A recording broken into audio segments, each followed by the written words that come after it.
Salut jeunes gens, vous me rappelez hier soir que j'ai fait une petite vidéo concernant le racisme. Évidemment qu'il y a du racisme en France. Liberté, égalité, fraternité, je ne sais pas si ça existe dans la vraie vie. Comme je l'ai dit hier, et je le rappelle, que les enfants et les ados sont plus vrais que les adultes. On peut le voir dans le domaine du travail, dans les entreprises. Et ça, on va pas vous le dire malheureusement. Si par exemple vous avez un handicap, etc., on va pas vous le dire. On va vous mettre de côté. Les adultes, la différence avec l'enfant, c'est que les adultes, les enfants seront plus cruels. Autrement dit, par exemple à la cantine, s'il y a des enfants qui sont un peu différents, par exemple s'ils n'écoutent pas les mêmes styles de musique, ils ne regardent pas les mêmes films, ils n'ont pas les mêmes codes sociaux, vont, ces enfants vont être mis à l'écart. Soit il y a deux, trois imbéciles qui vont prendre, je sais pas moi, un seau d'eau, vont balancer à ces enfants. Or qu'un adulte, qu'est-ce qu'il va faire? Il va t'ignorer, il va pas te parler. Même si tu lui parles de quelque chose de sensé, il va être sur son téléphone et tu vas dire à cet adulte, je suis en train de te causer là, je suis en train de te parler. Qu'est-ce qu'il va te répondre? Il va te dire je t'écoute. Mais en réalité, il t'écoute pas. Il te fait semblant de t'écouter. Moi, je dirais quand tu subis ça, le mieux, si tu es intelligent, le mieux, ce qu'il faut faire, c'est t'éclipser et de plus revenir lui parler. Il comprendra de lui-même pourquoi. Ou sinon, il y en a qui font semblant de lire. Oui, non, mais je peux comprendre que tu es occupé, que tu es en train de lire. Mais ça se voit sur la personne, sur son langage corporel, que la personne n'a pas envie de te parler. Il y a plein de façons, de manières de voir que la personne n'a pas envie de te parler. Il y a beaucoup de gens qui sont mis à l'écart, etc. Mais même mettre à l'écart une personne, c'est de l'harcèlement en réalité. C'est pas de l'harcèlement physique, mais ça reste de l'harcèlement. Parce que quand on est jeune, on est au lycée, au collège, par exemple les personnes qui, qui ne rentrent pas dans les critères physiques de la société, par exemple, si par exemple t'es obèse, t'es en surpoids, t'es pas très beau, etc., les adultes vont te le refaire ressentir, vont dire que t'es pas beau, regarde ta tête, etc.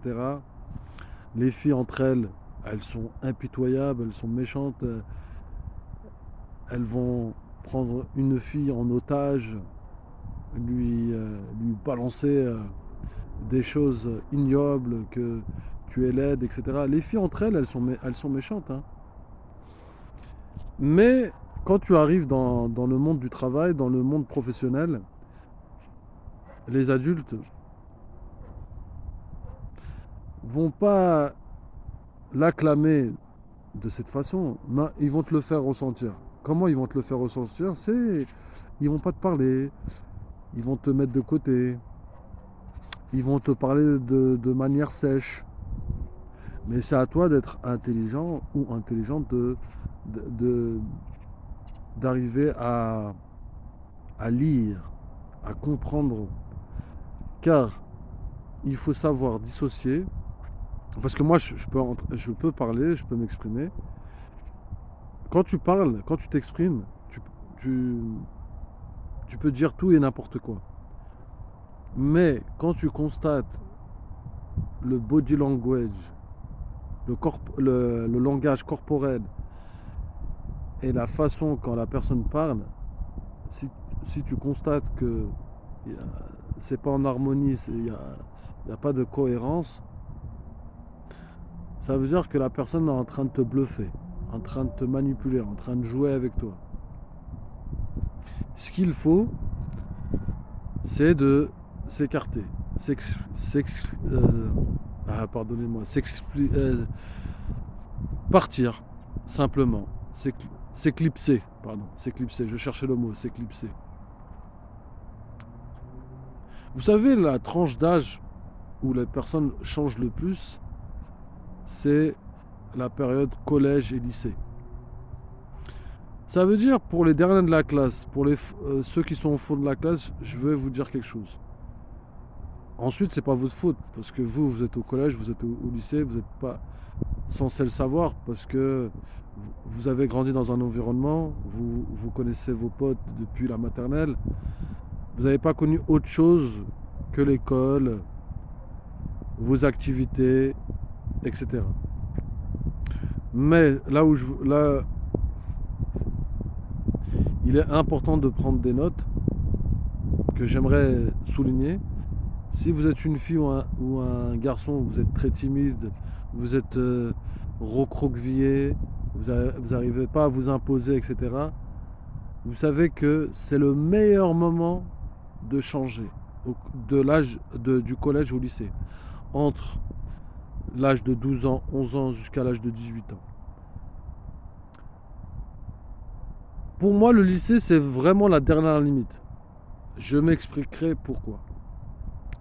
Parce que si vous avez énormément de lacunes, par exemple, vous n'arrivez pas à dire les choses, vous êtes timide, vous n'arrivez pas à vous imposer, etc., c'est le meilleur moment d'aller prendre des cours en dehors du collège et du lycée, des cours, je sais pas moi, des cours soit théâtre ou des cours d'art d'oratoire pour vous exprimer en public, car s'exprimer en public, par exemple, je donne un exemple. Par exemple, au collège, parfois, ça arrive, même en primaire, de passer devant le tableau pour faire des exposés, pour parler en public. Mais c'est très rare, on fait pas ça assez souvent.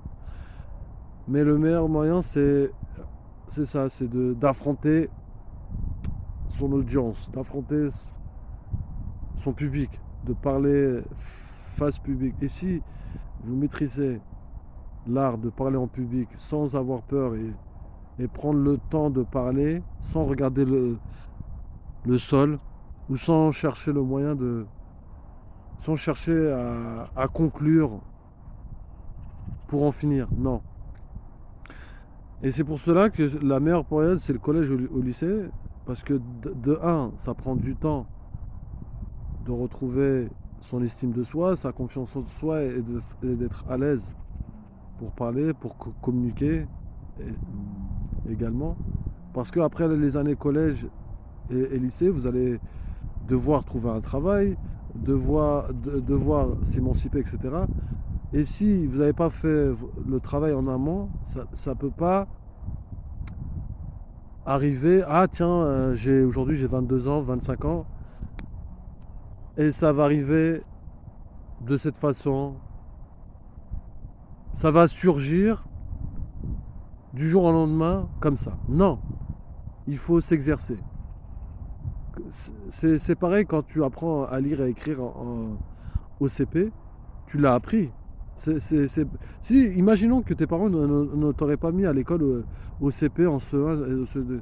Tu vas arriver, tu crois que tu vas arriver à l'âge adulte à 25 ans. Ah tiens, je sais lire. Ah, par enchantement. Ça arrive de cette façon, par hasard. Non, rien n'arrive par hasard. Le processus, c'est... Parce que quand tu vois un enfant une gamine de 13 ans, on voit que c'est innocent à cet âge-là, etc. Et les adultes font 2-3 têtes de plus que l'adolescente ou l'adolescent. Bon, il existe des adolescents qui font 1m70, mais on voit qu'ils ne sont pas encore matures, etc. Mais ce qui est normal, parce que c'est l'âge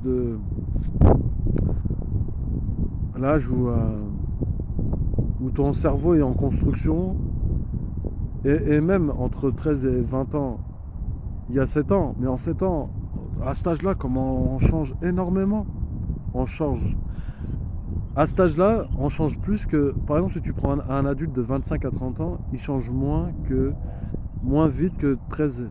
Ça veut dire c'est là, c'est la meilleure opportunité de mettre les choses en place pour qu'à l'âge adulte, vous êtes prêt et prête. C'est tout. Parce que quand vous allez arriver à l'âge adulte, c'est pas le monde des bisounours. Tout est, euh, tout est caché. Tout est, oui, tout est caché. Tout est invisible. On vous le dit pas explicitement. Tout est hypocrite, tout est chafouin. Je vous dis à très bientôt. C'était Mister Marcel, directeur. Ciao.